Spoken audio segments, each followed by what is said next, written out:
You're watching Prime Edition. Welcome back. Now to an update on changes in government. President William Ruto has made sweeping changes to the ranks of principal secretaries, including the promotion of key officials and the nomination of new faces. Among the notable appointments, Professor Edward Kisiang'ani has been named senior advisor and member of the President's Council of Economic Advisors.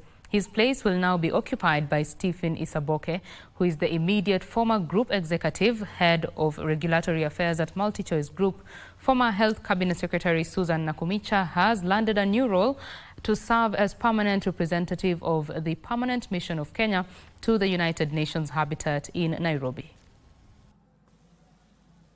In a significant shake-up within the government, President William Ruto has announced major reshuffle of principal secretaries.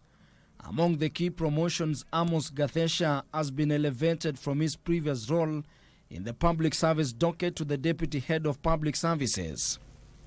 Meanwhile, Professor Edward Kisiang'ani, who has been serving as Principal Secretary Broadcasting and Technology in the Ministry of Information, Communication and Digital Economy, will now take on the role of Senior Advisor and member of the President's Council of Economic Advisors. He will be replaced by Stephen Isaboke, the immediate former Group Executive Head of Regulatory Affairs at MultiChoice Group.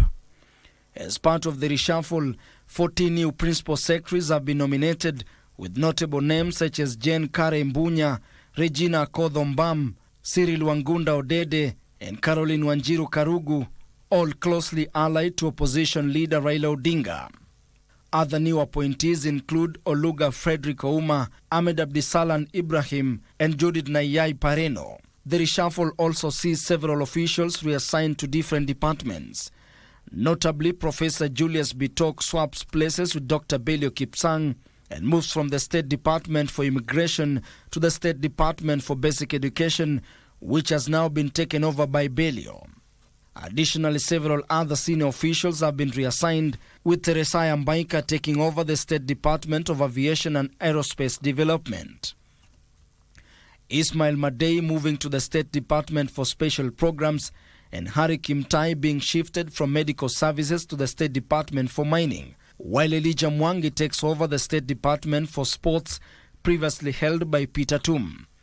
President Ruto has also created a new State Department within the Ministry of Education.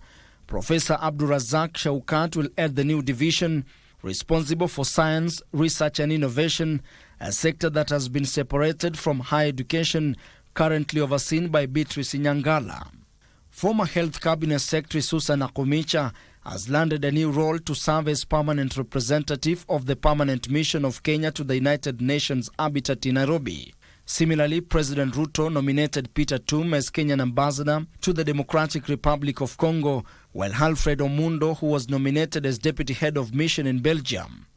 This major restructuring, President Ruto emphasizes, will allow the government to harness the full potential of emerging economic sectors and enhance service delivery across the nation. Ben Chumba, Prime Edition.